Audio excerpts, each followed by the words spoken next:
estar aquí para participar de un panel que me parece que es súper interesante. Algunos de los que están aquí seguramente han participado de otros paneles del estilo. Les quiero contar un poco cómo surgió la idea de hacer esta charla. Resulta que muchos sabrán que por las redes sociales y por las vías de comunicación comunitarias hubo un caso que resonó fuerte de, de una persona que se negaba a darle el get que es el divorcio, a su exmujer. Hacía bastante tiempo que estaban separados civilmente, que no convivían, como 7 años, pero se negaba a darle el divorcio. Ese divorcio no le permitía, que no le daba, no le permitía a la mujer tener una vida civil con posibilidad de contraer matrimonio de nuevo, bajo la ley judía. Entonces se le complicaba todo. Cuando vi esto, se me ocurrió un montón de cosas. Si esto era abuso, si era violencia de género, si era varias cosas. Entonces, para eso me comuniqué para hablarlo, simplemente sin tener esa idea, con Andrea, con la licenciada Andrea Indig, que es obviamente una amiga, que ya tratamos el tema en muchas oportunidades y que normalmente nos comunicamos para hablar no solamente de cosas personales, sino de esto también. Y me dijo, tengo una idea, como esto da para un abordaje desde diferentes aristas, me propuso hacer un panel con especialistas de varias disciplinas para tener un abordaje un poco interdisciplinario de un tema tan importante como es el abuso, la violencia de género y, y otros temas que tienen que ver con la perspectiva de género y otras cuestiones. Con lo cual, llamamos a especialistas y surgió este panel. Y me faltaba una pata que yo quería que estuviera sí o sí, y que es una mirada una mirada de la juventud, no porque los demás no lo seamos, sino para ver una mirada de la nueva generación. Entonces, la convoqué a Yach y a Yael, que va a formar parte del panel. Le encantó la idea y acá estamos. Con lo cual se armó esta charla que me parece muy, muy, muy interesante.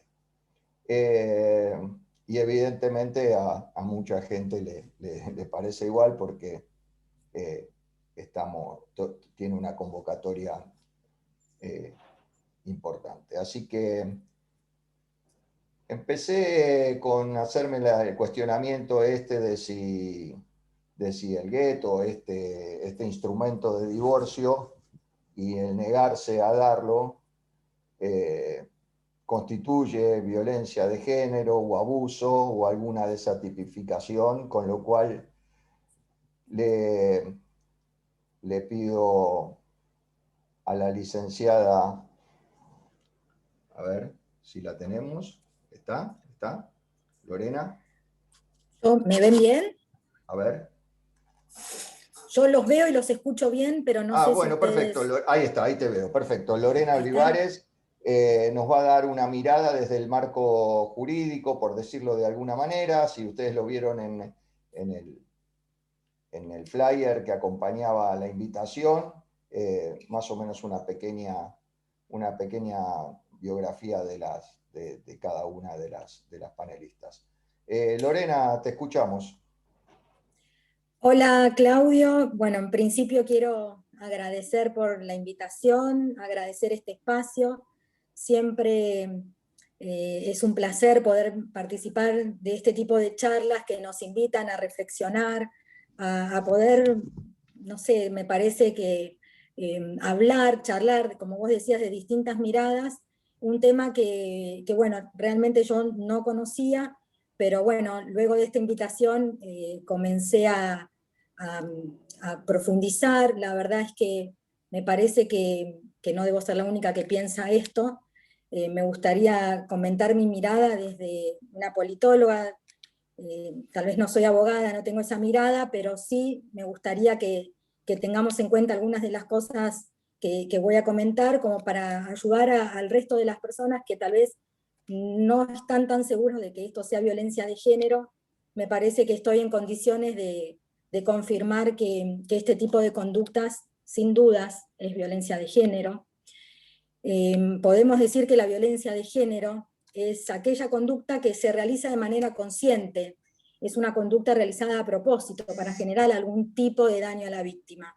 Y cuando hablamos de violencia de género, hablamos de violencia de hombres hacia mujeres. Es esta violencia relacionada con la idea de un sector dominante de la sociedad hacia otro sometido.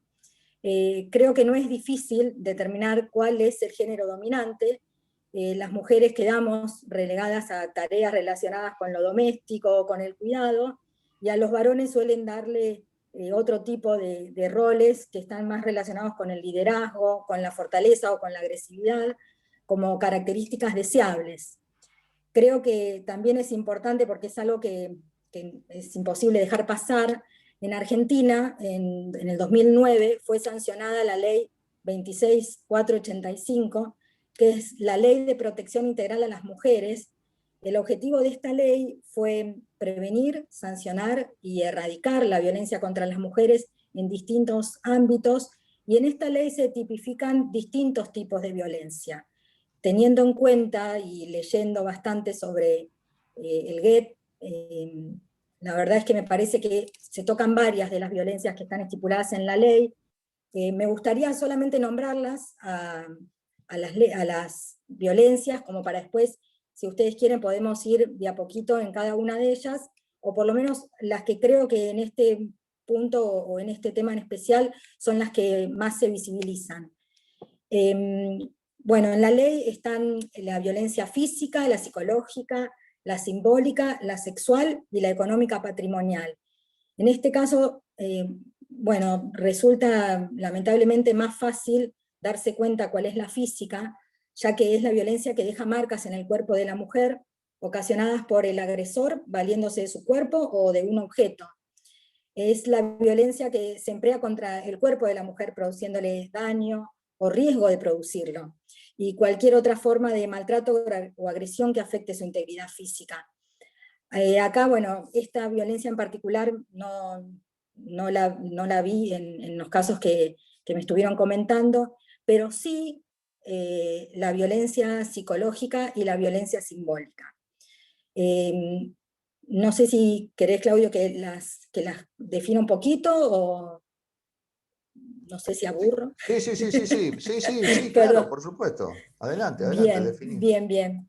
Bien, la violencia psicológica es también llamada violencia silenciosa. Es la que tiene lugar cuando un hombre ataca a la mujer mediante insultos, humillaciones, desprecios, amenazas. Este tipo de violencia es lo que hace es producir una disminución en la autoestima, en el desarrollo personal. En este tipo de violencias lo que el hombre quiere o lo que pretende es buscar controlar sus acciones, sus comportamientos, sus creencias y las decisiones mediante amenaza, acoso, hostigamiento, restricción, humillación, deshonra, manipulación, aislamiento. Creo que son todas conductas que todos de alguna manera podemos detectar, ¿no? Y me parece que también es muy importante poder hablar de violencia simbólica. En principio fue la primera que se me vino a la mente cuando me comentaron de esta temática. La violencia simbólica es muy difícil de detectar. es aquella que se produce a través de patrones estereotipados, mensajes, valores, signos. La idea es reproducir dominación, desigualdad, discriminación en las relaciones sociales, naturalizando la subordinación de la mujer en la sociedad.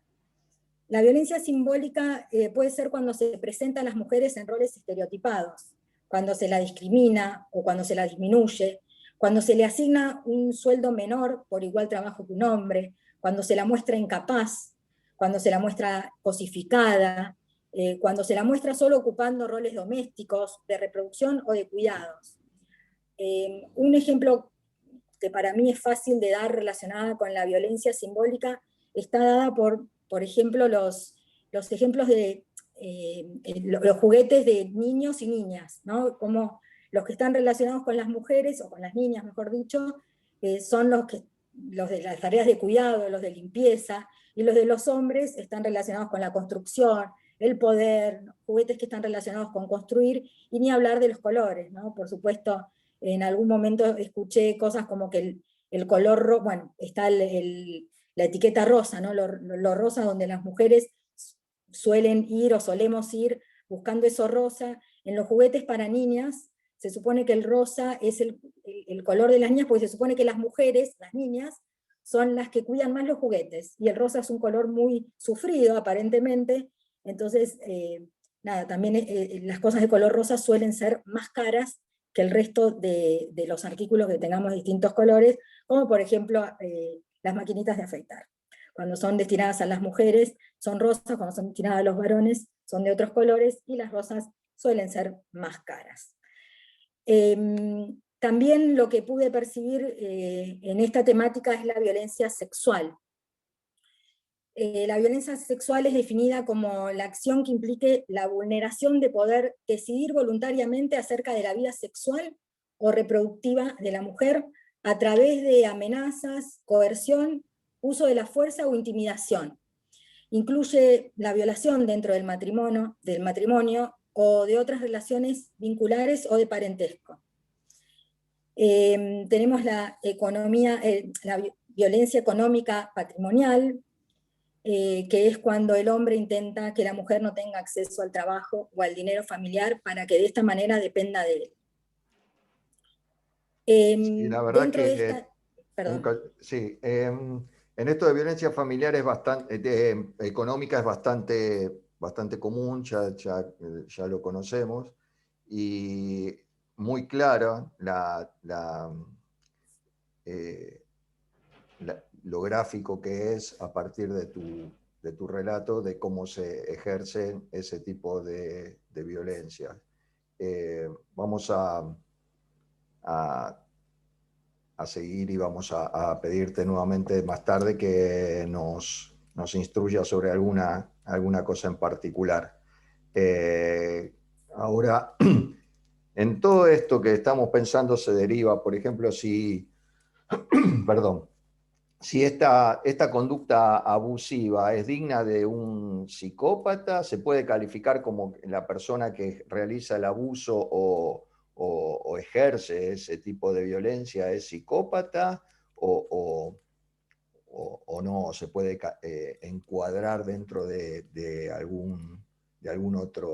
otra característica. Andrea, ¿qué nos puedes decir?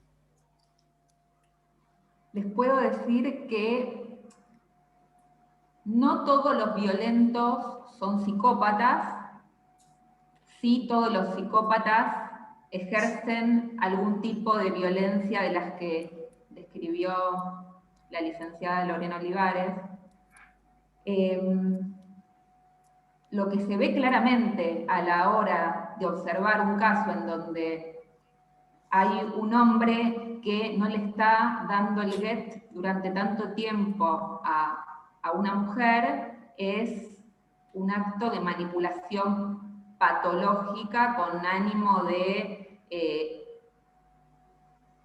aniquilar a su víctima. Entonces, de ahí a poder decir que es un psicópata, no te lo puedo contestar, pero sí lo que podemos empezar a pensar es que hay todo un espectro. Entonces yo les voy a pedir que usen la imaginación, que tracen una línea recta, que en el centro de esa línea recta pongan el número 0, el grado 0, y vamos a poner ahí lo que los psicólogos denominamos una empatía sana. ¿Qué es una empatía sana? Una empatía sana es esa capacidad de resonar con lo que le pasa al otro. En el caso de si una mujer quiere el get, bueno, el hombre debería resonar con lo que le pasa a esa mujer para tener tanto deseo de obtener el get.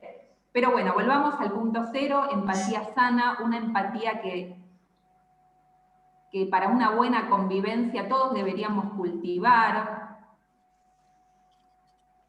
Y del otro lado de la línea vamos a pensar, del lado derecho de la línea vamos a poner el menos 100. En ese menos 100 les voy a pedir que piensen en un exceso de empatía. Ese exceso de empatía lo podemos denominar enfermedad por exceso de empatía, que son aquellas personas que se quedan siempre sin tiempo, dándole ayuda a veces a quien no la merece, siempre priorizando a los demás. Y así como de ese menos 100, vamos a poner un extremo de exceso de empatía, ¿qué habría del otro lado? ¿Cuál sería el problema por falta de empatía? La psicopatía. El psicópata extremo, con quien espero que nunca nos crucemos en la vida, son esos psicópatas estereotipados, Hannibal Lecter, que probablemente no haya tantos, pero de ese grado 100 hasta el grado 0 vamos a tener diferentes tipos de personalidades, desde el psicópata integrado y las personalidades narcisistas patológicas. ¿Qué son las personalidades narcisistas? Son aquellas que tienen un exceso de empatía, un exceso de narcisismo combinado con falta de empatía. Y también vamos a encontrar personas que sin ser narcisistas patológicas o ser psicópatas ni nada por el estilo, van a tener probablemente, porque del otro lado se encuentran con situaciones donde encuentran ventajas, bueno, se les despierta una dimensión menos empática y probablemente con alguien pueden ser un poco abusivas. Pero una pregunta, André, esto generalmente, sí o sí lleva a una posición en donde hay una víctima y un victimario. Donde hay situaciones que una persona puede estar siendo poco empática, tomándose atribuciones que no le corresponden, y del otro lado puede haber una persona en el previo de la gente que no sabe poner límites, y que tendríamos como psicólogos a veces que ayudar a llegar a este punto 0 de empatía sana para que puedan ver dónde del otro lado hay alguien ejerciendo violencia. Porque muchas veces permitimos actitudes abusivas porque no vemos que el otro está pasando por sobre nuestro límite. No conocemos el límite a veces. Y cuando no conocemos este límite, se da este maridaje entre el abuso y el empático excesivo que no pone el límite. Esto estamos hablando... En el caso donde hay una situación como esta, como la del GET, ¿no? Sin entrar en un caso particular, sino objetivando la situación de una ley, pongámosle entre comillas, que genera una desigualdad, ¿no? Como que acá el hombre debe darle el GET a la mujer. Pero en este caso, el que ejerce ese abuso por no querer ceder ante la petición de la mujer de obtener una separación. ¿Cómo enmarcaríamos esa situación de víctima y victimario? ¿En qué lo pondrías vos? ¿En qué general, categoría? cuando se llega a una Se pasó por un situación, montón claro. se pasó por un montón de situaciones que claramente están dentro de lo que llamamos el ciclo del abuso narcisista.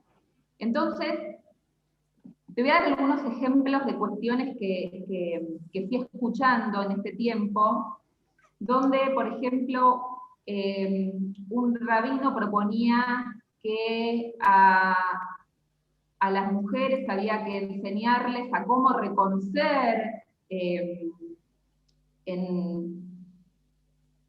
una cita actitudes que podían ser en un futuro perjudiciales, pero estas cuestiones en la realidad son imposibles de detectar, porque los narcisistas patológicos son encantadores y tienen un modo de actuar donde al principio siempre hacen algo que llamamos el bombardeo amoroso. En ese bombardeo amoroso construyen un personaje a la medida de la persona a la que quieren seducir. Y la verdad es que no vamos por la vida diciendo, a ver, me está haciendo bombardeo amoroso, no sabemos esto. Entonces, y tampoco hay un tiempo estipulado de cuánto dura un bombardeo de amor. A veces el bombardeo de amor puede durar mucho tiempo, porque el manipulador puede tener mucha paciencia. Y es imposible detectar ahí a una de estas personalidades tan extremas. Y sobre todo, discúlpame, porque por lo que sé, de acuerdo a todas las veces y a todo lo que leí, a todas las veces que abordamos el tema en otros ámbitos, les quiero decir una cosa, porque a veces no se entiende. El get es el divorcio en el marco de la ley judía. Para quien no lo sabe y no sé, o entró después y no escuchó cuando lo dijimos al comienzo. Entonces, dentro de este marco, también lo que ocurre es que la víctima, lo que está alrededor de la víctima, el entorno de la víctima, no percibe ese abuso narcisista. Es que trabaja en el entorno el manipulador. El manipulador va a trabajar en el entorno, es experto en eso, y lo que va a ir haciendo a medida que pasa el tiempo es diferentes mecanismos de manipulación, como el aislamiento, donde va a ir aislando a la víctima del entorno, después va a utilizar descalificaciones, va a usar lo que llamamos la difamación. Eso es, a ver, pero concretamente, por ejemplo, el abusador o el psicópata, el narcisista, lo que va a hacer es sacar a la víctima de los ámbitos donde periódicamente o normalmente la víctima se movía, el grupo de amigas, el grupo de baile, no sé. La va a ir dejando lentamente sin recursos. Pero muy paulatinamente, casi es imperceptible. Es un trabajo de hormiga.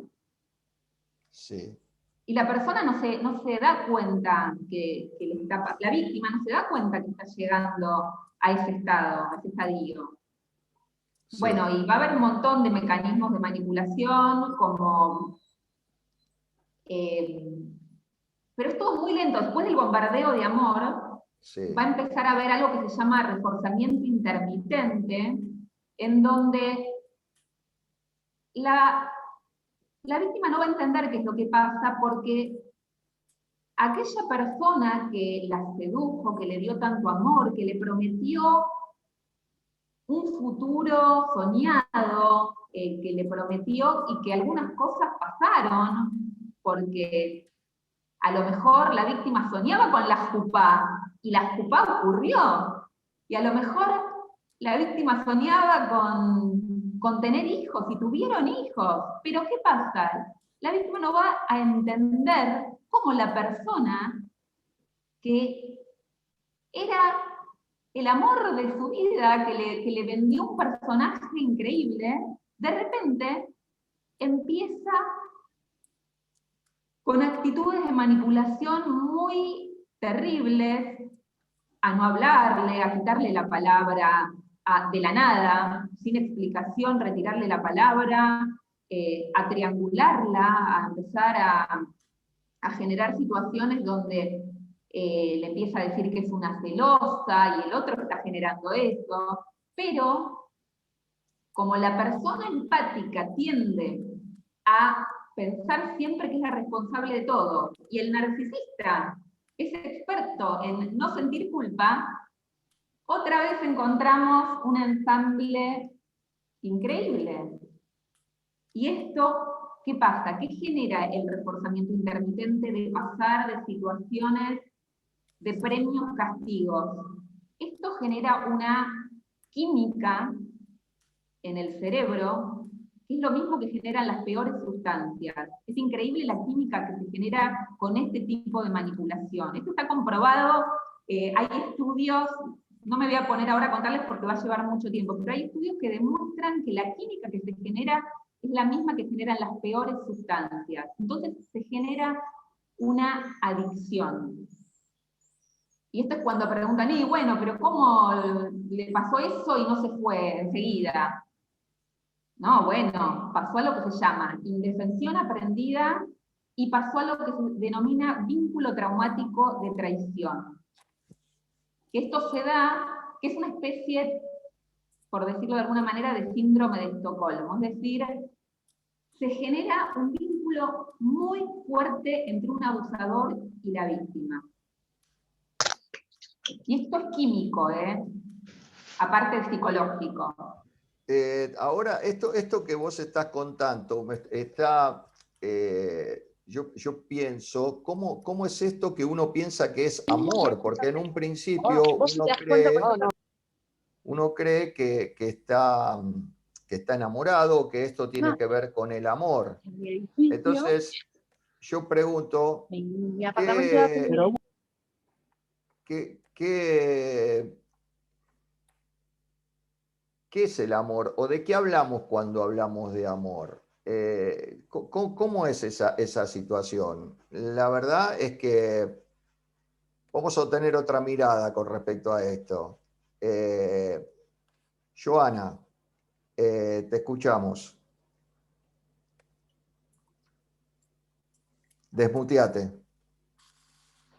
Ay, gracias. Bueno. Ahí está. Hola a todos, a todas. Gracias por la invitación, Claudio y Andrea, por también tenerme en cuenta y participarme. Es una pregunta que parece sencilla, pero es compleja porque nos invita, nos convoca a interpelarnos, ¿no? ¿De qué hablamos cuando hablamos de amor? Yo pienso desde dónde piensa cada uno al amor, ¿no? Cómo se tejió el concepto de lo que es el amor, cómo se amasó esa representación de lo que para cada uno de nosotros o nosotras significa el amor, porque somos nuestra historia, somos nuestras experiencias, somos nuestras vivencias, somos lo que leímos, somos lo que nos educaron, somos lo que nos enseñaron, los que nos mostraron con ejemplos nuestros padres o nuestros cuidadores, nuestros maestros, las películas que vimos, somos los libros que leímos, somos nuestras experiencias, somos las veces que nos caímos, somos. Y con todo lo que fuimos hilvanando de nuestras historias, fuimos armando lo que para cada uno y una de nosotras significa el amor. Hay un término que se llama el amor romántico, que no es lo mismo que el romanticismo. El amor romántico es una construcción social y cultural. El amor romántico aparece con el patriarcado, ¿sí? El patriarcado gesta una forma de ser mujer y una forma de ser varón. Nos dicen desde que nacemos cómo tenemos y cómo debemos ser, tanto a las mujeres como a los varones. Simone de Beauvoir dice, no se nace mujer, mujer se hace, ¿no? Y el amor romántico es la media naranja, es el mito de la media naranja, es que somos mitades, ¿no? Y al ser mitades, el otro me completa. Entonces, cuando el otro me completa, significa de que yo no soy sin el otro, porque yo soy una mitad. No estoy completa, no estoy entera, no estoy plena.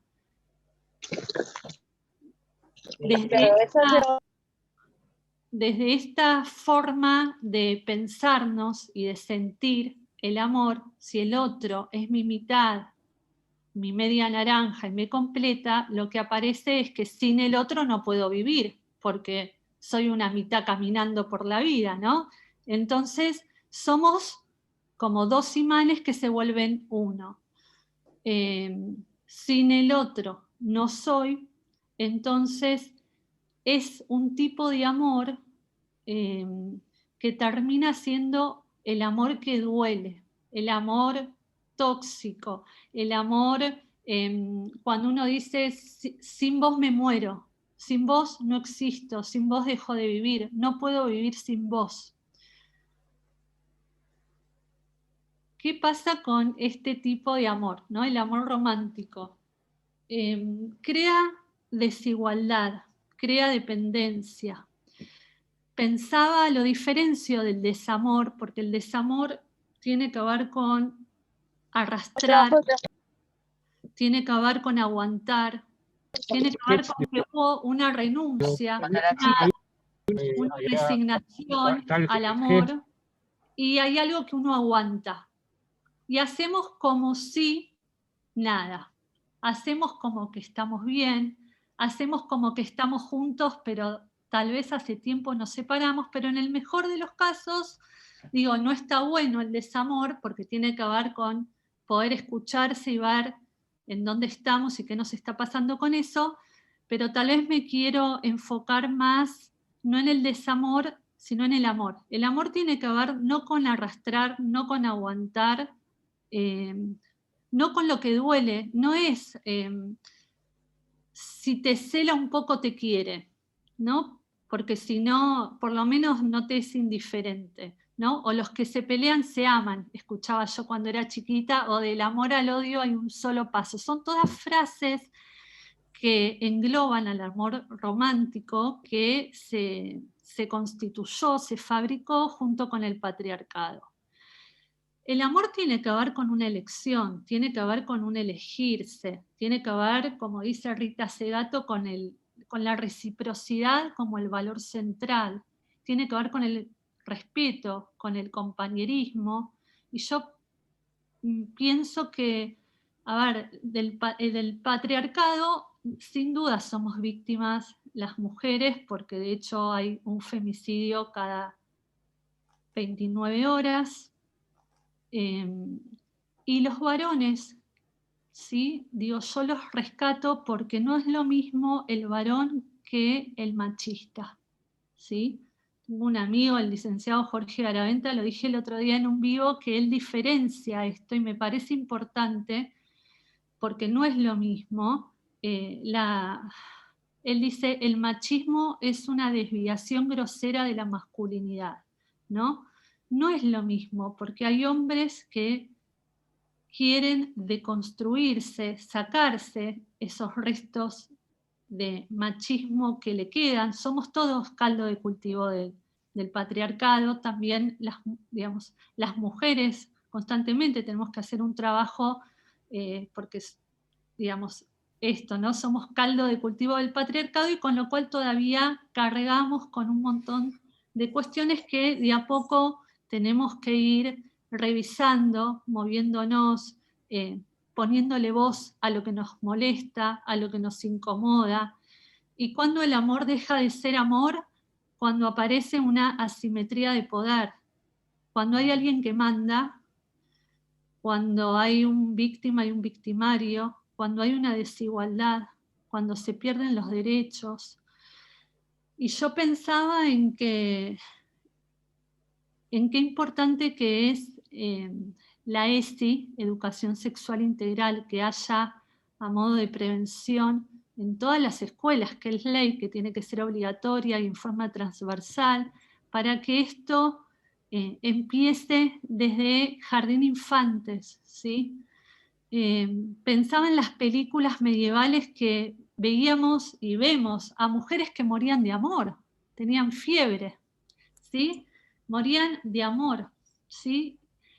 Antes, cuando decía lo que somos, lo que no, y yo me llené con esas películas, con libros, entre comillas, románticos, y es el trabajo que cada una y cada uno tenemos que hacer. Desde el feminismo me parece que se hizo mucho, se sigue haciendo. El feminismo, hay una escritora, investigadora que a mí me gusta mucho, que la empecé a leer, que es una académica inglesa australiana, británica australiana, que se llama Sara Ahmed, que ella habla de cómo es vivir una vida feminista, ¿no? Y en realidad pasa por cómo hablamos como feministas, pasa por cómo sentimos como feministas, por cómo vivimos al feminismo, por lo que hacemos. Yo lo pienso que el feminismo tiene que estar en todas partes, que también debería, cuando hablo de feminismo también pienso en las nuevas masculinidades posibles, que tiene que ver con reconstruir nuevas subjetividades en la masculinidad desde muy chiquititos, ¿sí? Esto que hablaba Lore, por ejemplo, de que los juguetes no tienen género, ¿sí? Y yo pienso al feminismo a partir de lo que me mueve, de lo que me incomoda, de ponerle voz a lo que me molesta o cuando estoy por explotar. Sara Meda habla de las feministas aguafiestas, ¿no? Porque el feminismo tiene que ver con las compañeras, con armar movimientos feministas. No hablo de un feminismo porque hay feminismos en plural, hay diferentes formas de pensarse y de sentirse feminista, pero básicamente tiene que ver con cuando aparecen estas desigualdades, ¿sí? Yo pensaba en esto del Goethe, cuando el hombre tiene, y me la voy a jugar un poquito más, cuando el hombre patriarcal, ¿sí?, no quiere dar el Goethe, ¿sí?, y extorsiona, negocia con ese papel que también tiene que ver con una cuestión espiritual, que para muchas chicas eso es muy valioso y muy importante porque las inhabilita a, por ejemplo, conocer a un hombre, ¿sí? Entonces quedan ancladas, quedan varadas, quedan flotando en una situación de una violencia que es de género, sin dudas, como dijo la compañera Lorena, y a través de eso se negocia, ¿no? Si vos me das tu casa, esa propiedad, yo te doy el Goethe, ¿no?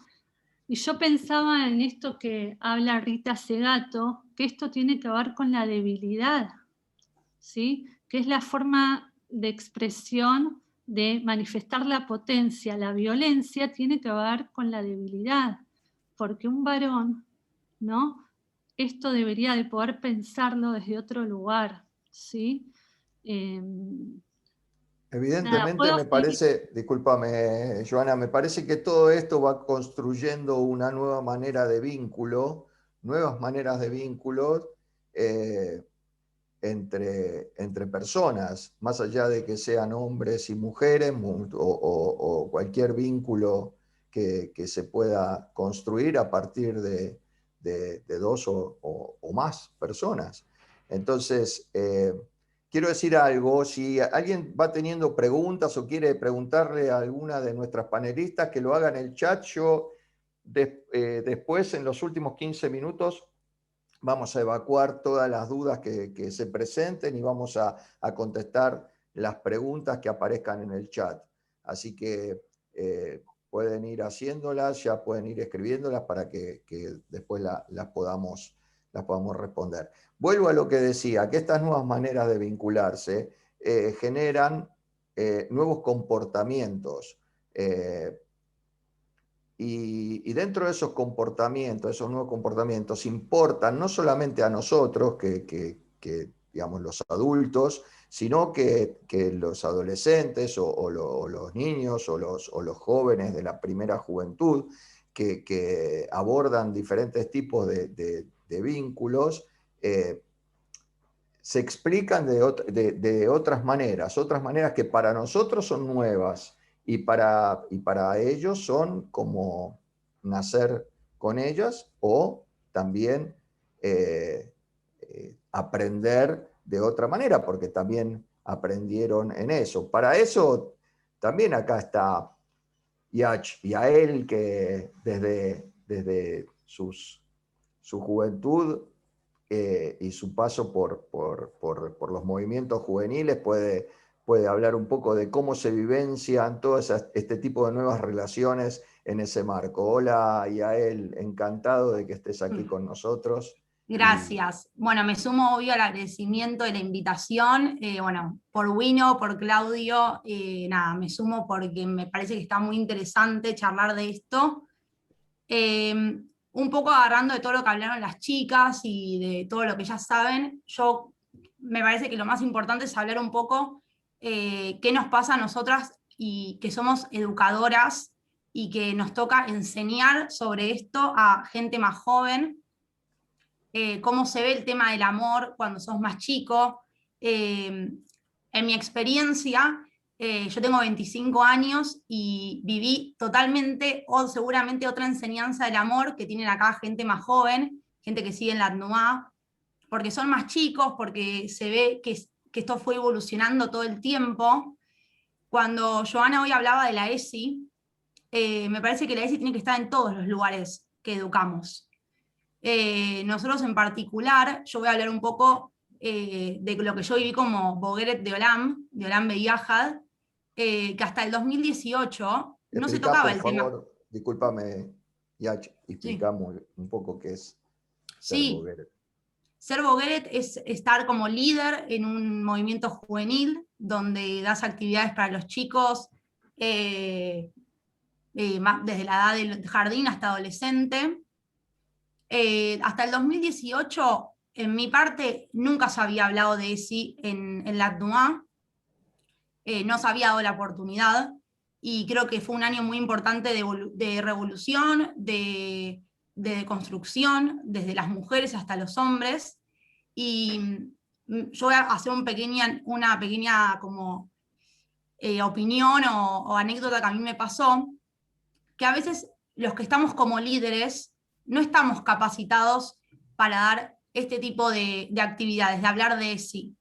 Porque uno cuando dice ESI, educación integral, sexual, bueno, lo hablamos rápido y bueno, lo que nos aprendieron en el colegio, el aparato reproductor, es mucho más que eso, es el comportamiento hacia la otra persona, a la relación. Y a mí me pasó en el último año, en el 2018, que participé en la ADNUA, era madrijá de los chicos más grandes, y se estaba por dar ESI en la ADNUA, y habíamos decidido con quien yo trabajaba en ese momento que no demos ESI nosotros, porque sentíamos que mismo los chicos que ya tenían 16 y 17 años ya sabían quizás más que nosotros o ya tenían otra perspectiva que nosotros. Entonces, que ellos se puedan sumar con los que nosotros éramos Madrijim a aprender sobre eso.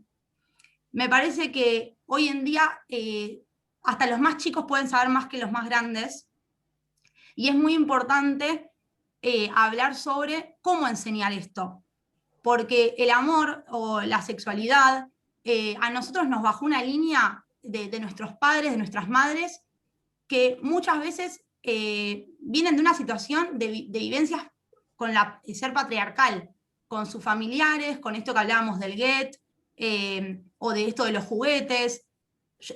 Cuando yo era chica también eran las Barbies para las chicas. Hoy charlas con una chica de la primaria y juega al fútbol, hace otro tipo de deportes, le gustan las mismas cosas que en su momento llamábamos que eran de hombres, de varones. Entonces es muy importante quienes estamos hoy educando, o quienes están educando y próximamente lo harán, de cómo tocar esos temas, de cómo capacitarse y cómo romper con esto que todavía sigue, porque es una lucha de las mujeres que está día a día, porque mismo muchas mujeres les cuesta un poco salir de eso. Mismo gente joven, no solamente hablo de la gente más grande, de nuestras madres, nuestras abuelas, mismo gente que se educó de sus padres no sabe cómo dar vuelta a la situación.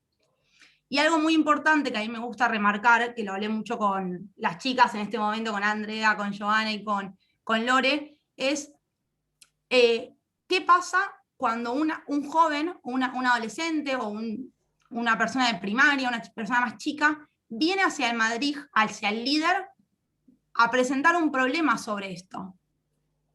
Que si vivió alguna situación de abuso, si vivió alguna situación si está en alguna relación amorosa, en alguna relación tóxica, cómo responder nosotros a ese momento. Porque para los que no conocen los movimientos juveniles, el Madrid es una persona muy importante, la madrijá es muy importante para el joven. Mucha confianza recae en uno, y muchas veces cosas que no se animan a hablar con los padres o las madres, lo hablan con nosotros, y nosotros tenemos que ser un lugar de cuidado, ¿sí? Y de responsabilidad. Porque eso es lo más importante, la responsabilidad. Porque nosotros somos una autoridad en el buen sentido, pero una persona que ellos ven que tienen más experiencia de vida. Entonces, me parece que es muy importante remarcar con la responsabilidad que se tiene que capacitar a la gente para hablar de esto. Por eso me parece buenísimo esto que remarcaba Joana, esto de, bueno, la ESI tiene que estar desde el jardín. Desde que somos chiquitos y chiquitas tenemos que saber reglas básicas para poder convivir. Saber que no importa si son mujeres o hombres, no tenés que tener un color para cada uno, un juguete para cada uno, un trabajo para cada uno, porque también en el trabajo también se ve mucho cómo se trata el abuso laboral, la falta de poder, ¿sí? O el abuso de poder de muchos jefes hombres hacia las mujeres, la imposibilidad de ascender a puestos por ser solamente mujer, y tener que vivir situaciones muy feas en las empresas para lograr un puesto de trabajo.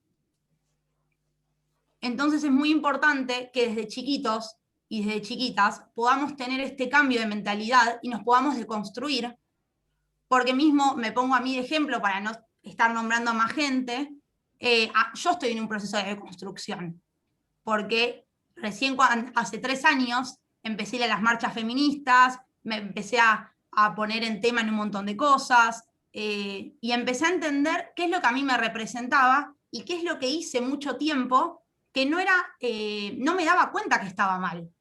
Porque mucho tiempo vivimos con una bajada de línea y de educación que no es la correcta. Y en la adolescencia y en la juventud también pasa esto que hablaba Andrea de los psicópatas. Es muy fácil encontrar una persona que te quiere, que busca que supuestamente te dé amor, te pinta un mundo de rosas y de sin problemas y que el amor va a estar para siempre, y después empieza esto de a dónde vas, con quién salís, cómo te vestís, con quién te estás escribiendo. Entonces, esas cosas, esos celos y ese problema que lo tienen desde las mujeres y desde los hombres, pero claramente en las mujeres se ve más que son víctimas, como decía Joana, la cantidad de femicidios. Es muy importante que esto es porque cómo se educó al hombre y cómo se educó a la mujer en su momento. Si hoy habla alguno más chico, una persona de 18 años, posiblemente te dé una perspectiva del amor totalmente distinta a la que nosotros estamos acostumbrados. Que no existe quizás tanto los celos, esto de ser posesivo, la palabra posesivo, vos sos mía, porque eso, si yo es mi persona, yo no tengo dueño, soy yo mi dueña de mi cuerpo, de mis decisiones en la relación y también de las cosas que yo elijo. Entonces es muy importante esto de la educación, por eso yo lo remarco y me gustó que me hayan invitado para decir que a mí no me pasó de tener esta educación en la ATNUA, no me pasó de tener esto en el colegio. Por eso es muy importante que ahora sí, que ahora se dé la ESI, que ahora se hable de esto, que se hagan este tipo de charlas. Me parece que eso es muy puntual y lo más importante, que podamos expandir esto y que la deconstrucción sea cada vez más y que todos nos pongamos a repensar. Porque hay algo que me pasa mucho hablar con mis amigos varones, y me pasó cuando todo esto explotó de la deconstrucción, es la culpa por lo que se hizo en su momento.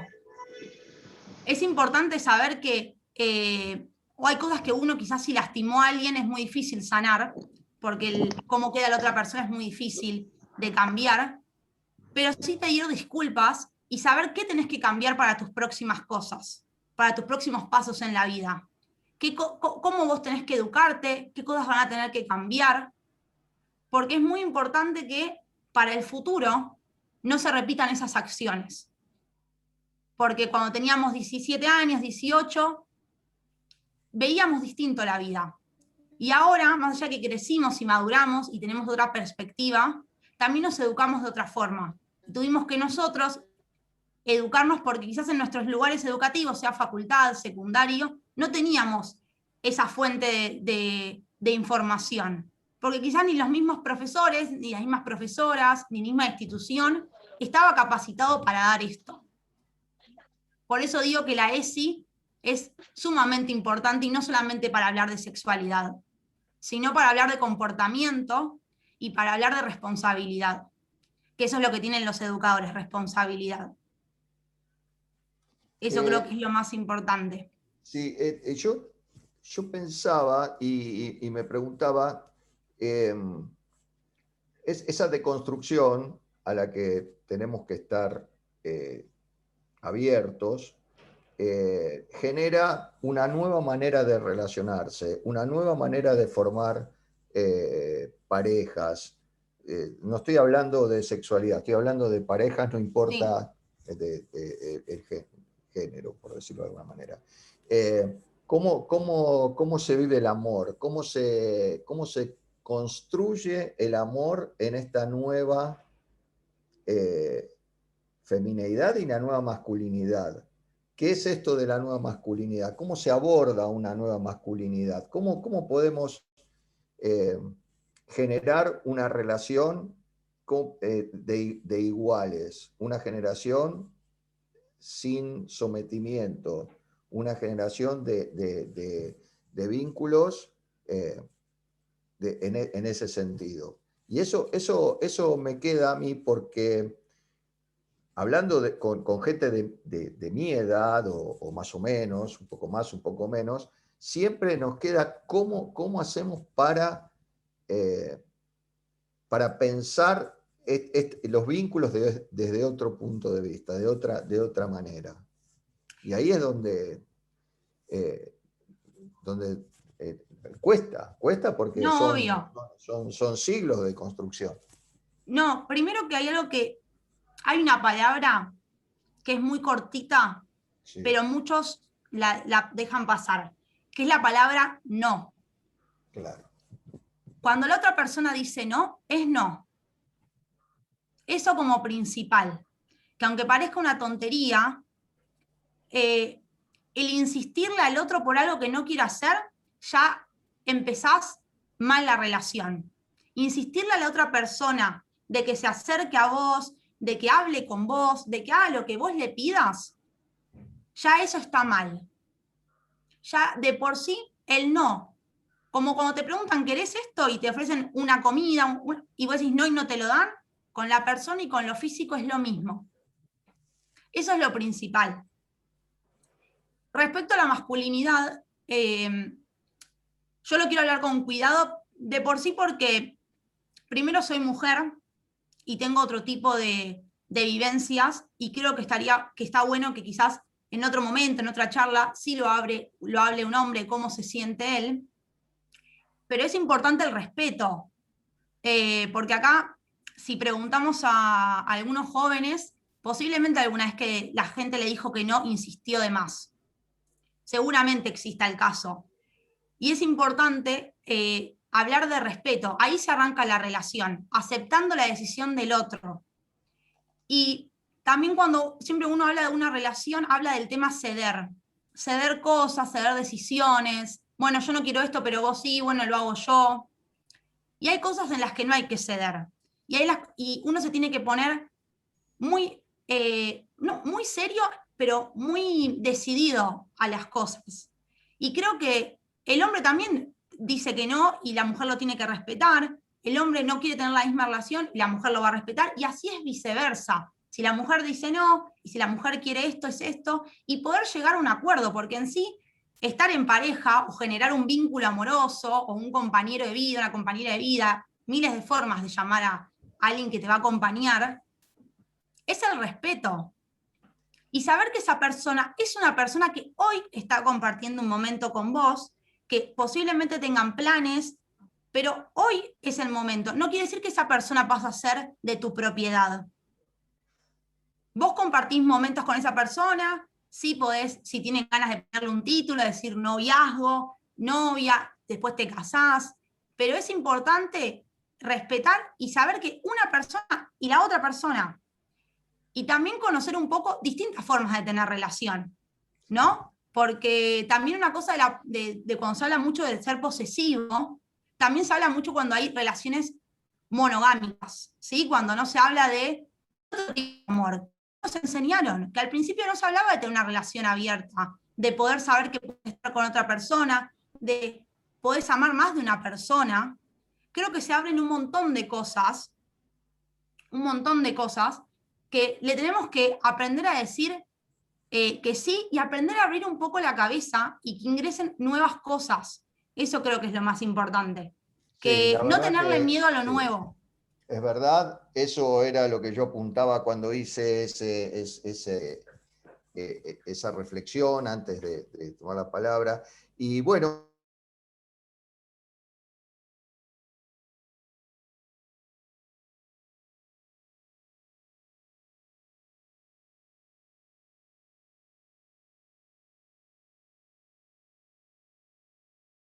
algo de psicópata. Recordemos que la psicopatía es el exceso de narcisismo, exceso con falta de empatía. Si hay exceso de narcisismo, pero hay empatía, probablemente sea un líder que piense en el bien común, que quiera hacer algo por los demás también. La manipulación patológica, recordemos, que es la manipulación con ánimo de aniquilar al otro.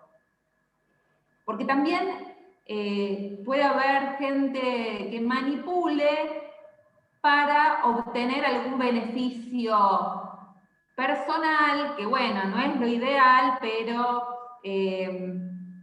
a veces yo quiero llegar rápido a mi casa, mi hijo viene caminando una cuadra atrás y le digo, cuando lleguemos a casa, tengo un chocolate, un huevito Kinder que a vos te encanta. Bueno, es una manipulación dentro de todo que también es para el bien común. Entonces, no todo líder carismático es psicópata. Y recordemos que somos seres multidimensionales y adentro podemos tener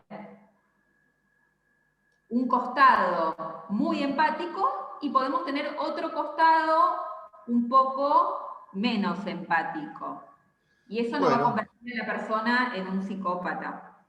Bueno, muy bien, muchas gracias, André. Bueno, me gustaría decir algo chiquitito, sí, no sé si, porque las escuchaba tanto a André hablando de manipulación y a Yach, que me encantó su manera de ver.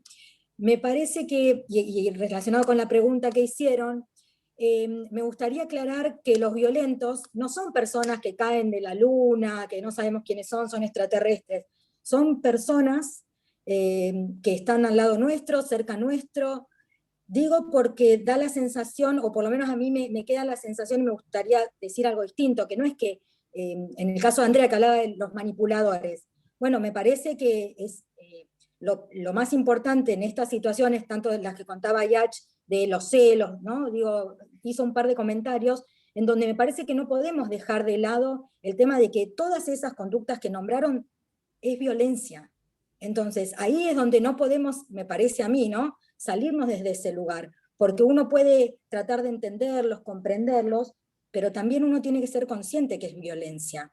Entonces, puede ser un líder carismático, está lleno de líderes carismáticos que fueron abusadores. Entonces, me parece que ahí es donde tenemos que abrir un poco más los ojos, que no es una persona desconocida el violento. Seguramente todos estamos rodeados por violentos y no lo sabemos. Entonces ahí es donde me parece que tenemos que tratar de bajar un poco más a la tierra y pensar, no digo porque que no se haya hecho, pero digo, me parece que está bueno pensar y repensarnos que abusadores están al lado, los abusadores están cerca nuestro, están al lado nuestro y no lo sabemos. Entonces ahí es donde me parece que está bueno todo lo que explica André, porque son personas como cualquiera de nosotros que tienen otras ideas, otras patologías, pero son sanos hijos del patriarcado. muchas gracias, Lore. La verdad es que fue muy pertinente la actuación. Bueno, esto está llegando a su fin. Evidentemente tendríamos muchas cosas más para hablar. Creo que fue súper enriquecedor el panel. Hablamos de muchas cosas. Hablamos de todas las cosas del título, del amor, del abuso y de la desigualdad.